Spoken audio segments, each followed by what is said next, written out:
everyone. What a wonderful crowd we have this morning, and we appreciate everybody being here. We've had a wonderful week, and I was just thinking it didn't seem like it was that long ago that we had Vacation Bible School. Oh, it wasn't, was it? Last Sunday it started, and I just want to begin by saying this. I am so proud to be laboring and working with this amazing congregation. If I don't tell you that enough, I want to. We just had an amazing Vacation Bible School. Brother Jay did such a fantastic job organizing it. Jackson worked diligently many hours before and during. All the teachers and the crafts people, Jenny and all the ladies that helped her, the teachers that worked in these small classrooms with 14, 15 people, and everybody that provided food, everybody that brought their children all week long. That's a sign of a church that loves the Lord. It's a sign of a church that's on fire for the Lord. And we are truly that kind of church. I appreciate and am so proud of all the wonderful, wonderful work that went on last week. The wonderful work that went on with Bible Camp, the wonderful work that's ongoing. And by the way, if you're going with Greg and Jackson, talk to Jackson today, okay? We appreciate Brother Greg. He's organized this trip, but it is a youth trip, so please be sure if you're going to the Ark. And it's really cool to say we're going to the Ark, right? We're going to see Noah in the Ark, and we're going this coming Saturday, and we appreciate all of that. Grayson or any of the other elders, Jackson and Greg, need to know a number, so please tell them before church is over. And also, what a wonderful congregation we are. Thank you, Selena, for making the 2 cards this week. If you have not signed this Bible, okay, please do so. This is for little Logan, and it will be delivered right to her this week with our love. She's the little girl that has cancer, and we want to show her our love as we do show everyone our love as we can. And so if you haven't signed the Bible, I'm going to keep it right here. Please come up after church immediately, and then Paula can take it home, right? And she'll be going this week. We're continuing our series. If you look at our series that all of you have, we're sort of kind of off base a little bit. We were supposed to go on the archaeology dig, and so we're still on the series, Why I Believe, What I Believe. And so we're going to just spend a few moments this morning talking about what would Jesus say to an atheist? What would Jesus say to an atheist? If he met an atheist on the street, what would he say to him? As we come to our topic today, it's important to point out, though, there are many good minds concerning coming at this from many different perspectives. Don't make the mistake, first and foremost, never make the mistake that all really smart people are atheists or not believers in God, in the Bible, and in the inspiration of the Bible. As y'all know, and I'll share some of this with you in the weeks and months ahead, I was able to attend the Is Genesis History Conference. That'll be something our young people are going to be watching that movie. It's the highest rated and downloaded movie on Netflix right now, and I'm just so thankful for that because it teaches what the Bible teaches concerning the book of Genesis. And all of those men that spoke at the conference were scientists who believed in God, who were religious, who grew up, most of them, they shared with us, they grew up in the church, in churches, knowing about God, but it still didn't stop them from continuing in science. And so don't believe that everybody who is an atheist is somebody smart or is the only scientist out there. But there are some who hate God, hate Christianity, and want to try to stomp it out from the earth. This man right here is one of them. I want to share some quotes by him. There is a brand of atheism in America today called militant atheism.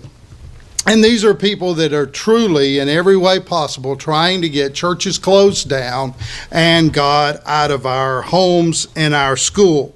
Richard Dawkins probably is the king of all of these people. The God delusion. I was struck by reading his works a few months ago about his angry diatribe against religion. At one point, for an example, he declared that to raise a child in one's faith is child abuse. Child abuse. It makes me wonder why he's fighting a God so hard that even he doesn't believe exists. But another scientist that is attacking the Christian faith today is a man named Christopher Hitchens. He wrote a book, God is Not Great, How Religion Poisons Everything. And I want to quote him on page 217 of his book, where he says, how can we ever know how many children have had their psychological and physical lives irreparably maimed by the compulsory inoculation of faith? There are people out there who are trying to stop churches, stop religion in America. Neither of them offered any compelling evidence. If you read their books, none of them offer any compelling evidence to not believe in the existence of God. Instead, though, they used very ugly language to lambast anybody who has any faith at all. I was both underwhelmed by their arguments and grieved by the state of their souls. Indeed, interestingly, we have a culture today, though, if a scientist says something, everybody's going to immediately believe him, even when he's talking out of his field. These men are great scientists. They really are. They are great. They're experts in their field, but they're not qualified to speak concerning religion, theology, the Bible, or even ancient history. I'm sure most of you have heard of the scientist Stephen Hawking. In his new book, The Grand Design, he goes out of his way to argue that the law of physics shows there's no need for a supreme being. But then he makes a God out of gravity in his book. He makes a God out of gravity in an effort to argue that the universe can and will create itself from nothing. There are many different ways to approach atheism, but the way to approach any biblical subject, I think, is just to ask ourselves the question, what would Jesus say? What would Jesus say about this? What would Jesus say if he lived here among us and was talking to these men that are attacking our precious faith? Well, there are many ways to approach atheism and to argue for the existence of God. One of the things we've been doing this summer in our teen class is looking at some of these things, and there's 4 arguments that prove the existence of God. Number 1, the cosmological argument that says the universe came from something rather than nothing. Well, that's just logic. It's common sense. Number 2, the teleological argument, which says the complexity of our universe presents the case for an intelligent designer. Number 3, the moral argument that says true morality has to come from God. And then finally, the historical or resurrection of Jesus argument that says the evidence of the resurrection has not been refuted. So I believe Jesus would shrug off the argument of these militant atheists and go right to the Bible. And the first place he would go to is the place I want us to go to this morning. Let's all open our Bibles to the first page of the Bible and the first verse of the Bible. Let's all go to Genesis chapter 1, verse 1. Jesus would shrug it off and basically say, God is. God is. God exists. God is self-evident. The book of Genesis gets its name from the Hebrew word in the book of beginnings. And the first 4 words of the book say, in the beginning, God. This is a declaration that God has always been, that he has no beginning, and he will have no end. Did you notice that Genesis 1:1 is a simple declaration of the existence of God and does not provide, doesn't try to provide, doesn't feel like it needs to provide an explanation for God's existence. The Bible just assumes that God is. He is eternal. He's here today. He was here yesterday, and he will be here tomorrow. He was, he is, and he will be. But number two, Jesus would say very quickly, don't be a fool. Don't be a fool. The fool has said in his heart, there is no God. The Bible plainly teaches. The word fool here means someone who's stubborn. Someone who can see the universe, look at the evidence, and do their very best through contrite arguments and deep reasoning, they call it, and say there's not a God. This kind of fool does not have a mental problem in his head. He has a moral problem in his heart. Because notice, this is the fool saying this to himself. Instead of proclaiming his atheism publicly, he begins privately living and acting and then trying to make arguments that there is no God. The second part of this verse tells us that all of these beliefs lead to behavior. Once God is effectively removed from our heads and our hearts, then there will be consequences in our character. The Bible says they become corrupt. Their deeds are vile, and there is no one who does good. And the word vile is an interesting word in the Hebrew language. The word vile here simply means rotten, putrid, and decay. So to not believe in God, this person has become so mentally that way that that's a sad condition. So what would Jesus say? How would Jesus respond to that? There is no basis for morality if someone is an atheist. There's no purpose in pain if someone is an atheist. There's no reason for existence if someone is an atheist. And there's no hope for the future if someone is an atheist. But Jesus would say, number three, step outside and look. Step outside and look. Nature teaches you there is a God. The Bible makes it clear that there is evidence for God everywhere. We don't have to look for to see because He's displayed His beauty in creation. Again, as was read to us this morning, God hath revealed Himself in the heavens. They declare His glory. The skies proclaim the work of His hands.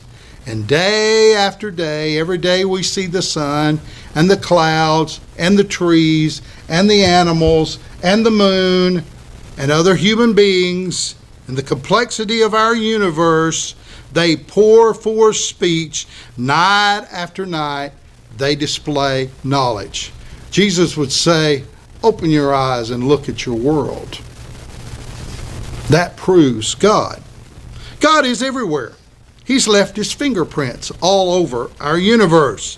The earth is marked, and if you will try by a sign that declares in bold letters, God is. And you can't take that away. Also, Jesus revealed Himself in the Word.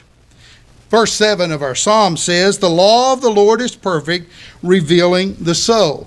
And the living Word reveals as its purpose Jesus. When we come to the New Testament, we read in John chapter 1 and verse 18 that Jesus has made the Almighty apparent. I can know God because I know Jesus this morning. And you can too. No one has seen God, but God, the one and only, who is at the Father's side, has made Him known. Our Lord said in John 1:18. That means when we understand Jesus, we understand God. One of the themes and one of the purposes of our having Vacation Bible School and youth activities is to teach our kids to grow up and see Jesus. And if they see Jesus, they're going to see God. That means when we understand Jesus, we understand God, and God's primary vehicle for self-disclosure is through Jesus Christ. That's why the Hebrew writer reminds us in Hebrews chapter 1 and verse 3, the Son is the radiance of God's glory and the exact representation of His being. Jesus reveals to us this morning God. So Jesus would say to an atheist, number one, look outside. Number two, look at nature. And number three, look at me. Or as he put it in John chapter 8, verse 19, if you know me, you will know my Father also.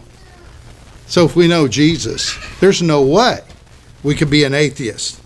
Some people, though, sad to say, as we close this morning, even when they're given a boatload of evidence, including many miracles and overwhelming proof, they will still refuse to repent and receive what Jesus offers.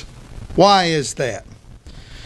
For some, the issue is not a lack of evidence, but rather a refusal to believe in spite of the evidence.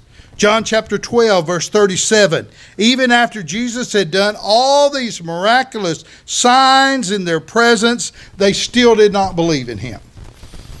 Now, I think if I had seen Jesus raise Lazarus from the dead, I think if I had seen Jesus feed the 5,000, and I'd eaten some of that fish and bread, I think if I had seen Jesus and heard Jesus' Sermon on the Mount, and I think if I had seen Jesus heal a blind man and cause a dumb man to speak, I would have believed in Him.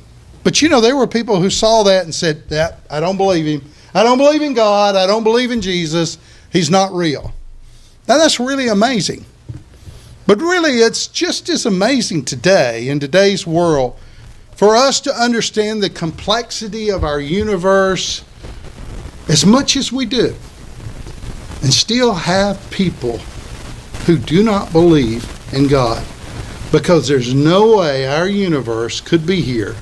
There's no way the morality of human beings could be explained, and there's no way to explain the force of Christianity because of Jesus, and still not believe in God.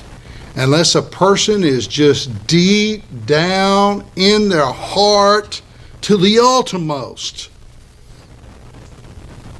not wanting to believe and not wanting to submit themselves to God, our Creator. You see, God's evidence is so obvious, the Bible doesn't even take the time to argue for it. Again, it begins by saying, in the beginning, God. And God expects us as His creation to say, well, yes, of course. We know that. We understand that.